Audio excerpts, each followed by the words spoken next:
फूल कुमारी एक बहुत ही प्यारी लड़की थी। उसके माता पिता बहुत गरीब थे, फिर भी वे दयालु थे। वही गुण फूल कुमारी में आ गया था। वह जिस किसी को भी मुसीबत में देखती तो उसकी मदद करती थी। उसकी शादी पुष्कर नाम के लड़के से हुई। वह भी गरीब परिवार का था। पुष्कर और उसके माता पिता सभी लोग मजदूरी करने जाते थे और उसी से उनकी गुजर होती थी। यहाँ भी फूल कुमारी का वही हिसाब था। अगर कोई उससे कुछ मांगने आ जाता तो वह उसे दे देती।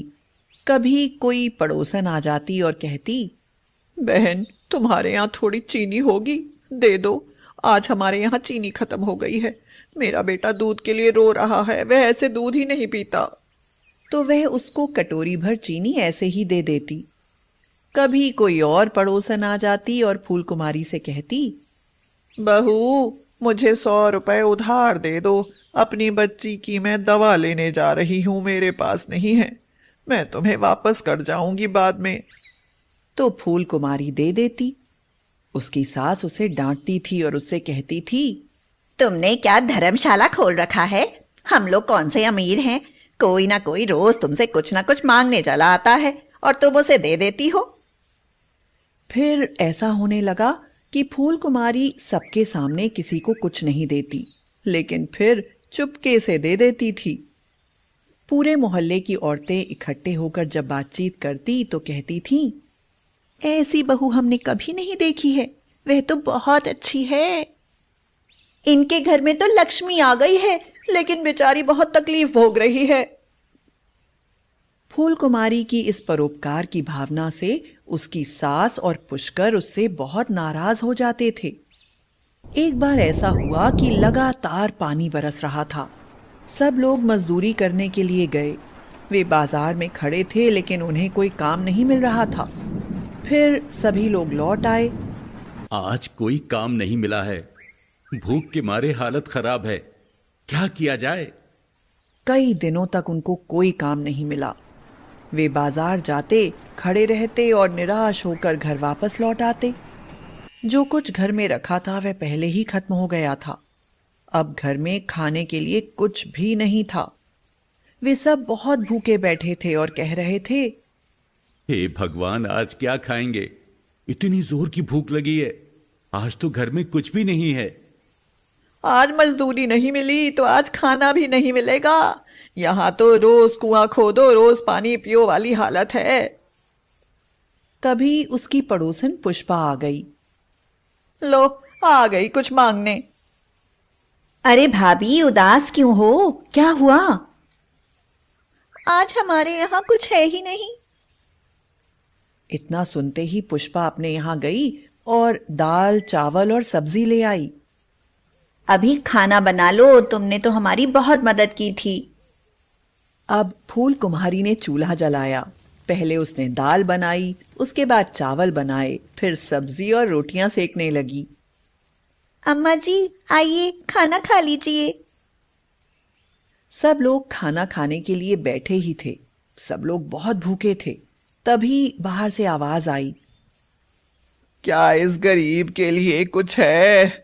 बहुत जोर की मैं भूखी हूं। फूल कुमारी ने बाहर निकलकर देखा तो एक बूढ़ी औरत खड़ी हुई थी। बेटी, बहुत जोर की भूख लगी है, मुझे चक्कर आ रहा है, मुझसे चला ही नहीं जा रहा, मुझे कुछ खाने के लिए दे दो बेटी। फूल कुमारी चक्कर में पड़ गई। खाना तो थोड़ा सा ही है, जो इतने लोगों के लिए भी पूरा नहीं है। वो सोचने लगी, हे भगवान, मैं क्या करूं? इन बूढ़ी अम्मा को खाना तो हमें देना ही चाहिए। ये कितनी कमजोर है, भूखी भी है और खाना मांग रही हैं। इन्हें बिना खाना दिए मैं कैसे लौटा सकती हूँ? तब तक उसकी सास भीतर से आकर उस बूढ़ी महिला से बोली, खाना वाना कुछ नहीं है यहाँ, और बहू तुम किवाड़ बंद कर दो, ज्यादा चक्कर में मत पड़ा करो। हाँ बेटी, मुझ पर थोड़ी दया करो, मैं बहुत दुखी हूँ। आज तो लगता है भूख के मारे मेरे प्राण ही निकल जाएंगे। ऐसा कहकर वह वहीं बैठ गई। वह आंसू बहाने लगी। फूल कुमारी घर के भीतर दौड़ कर आई और अपनी सास से बोली, अम्मा, उन्हें उन्हें खाना दे दो, वे बहुत भूखी हैं। कहीं ऐसा ना हो कि उन्हें कुछ हो जाए। फूल कुमारी की सास ने उसे डांटा और बोला, तुम चुप करो बहू, हम लोग तो भूख के मारे मरे जा रहे हैं, हमारी तुम्हें परवाह नहीं है। और वे बाहर से पता नहीं कहां से भिखारन चली आई, उसकी तुम्हें बहुत परवाह है, हाँ नहीं तो? हाँ?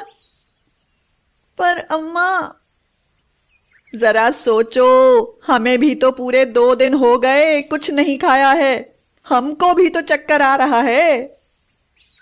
फूल कुमारी ने बाहर देखा तो वह बूढ़ी महिला बैठी रो रही थी। अब तो फूल कुमारी से नहीं रहा गया। अब चाहे मुझसे कोई भी नाराज हो जाए, मैं उनको खाना जरूर दूंगी।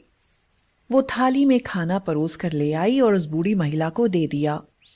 वह बूढ़ी महिला खाने को देखकर बहुत खुश हो गई और उसे खाने लगी। यह खाना बहुत स्वादिष्ट बनाया है तुमने मुझको खाना खिलाया, तुम बहुत सुखी रहोगी। और खाना ले आओ बिटिया।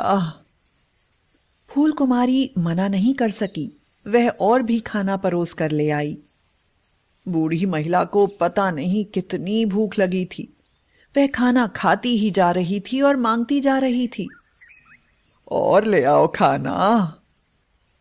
फूल कुमारी दौड़कर घर के अंदर गई और खाना ले आई। थोड़ी ही देर में दाल चावल की पतीली खाली हो गई, सब्जी रोटी भी वह खा गई। भूख से बिलबिलाते हुए पुष्कर ने देखा कि पतीली खाली पड़ी है और कुछ नहीं रह गया है उसमें, तो उसे बहुत जोर से गुस्सा आ गया। उसने जोर से चूल्हे पर लात मारी और चूल्हा फूट गया। यह देखकर फूल कुमारी रोने लगी और बोली,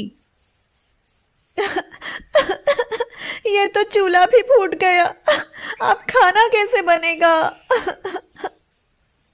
तुम परेशान ना हो बेटी, मैं ऐसा चूल्हा बनाकर तुम्हें देती हूँ कि वह कभी नहीं फूटेगा। उस पर खूब खाना बनाना और जो भी भूखा आए उसको खूब खिलाना। और उसने वहीं से थोड़ी सी मिट्टी उठाई और फूल कुमारी से पानी मांगा। उसने मिट्टी गूंधी और एक नया चूल्हा बनाकर रख दिया। बेटी, इस चूल्हे पर तुम खाना बनाओगी ना तो मुझे याद करोगी।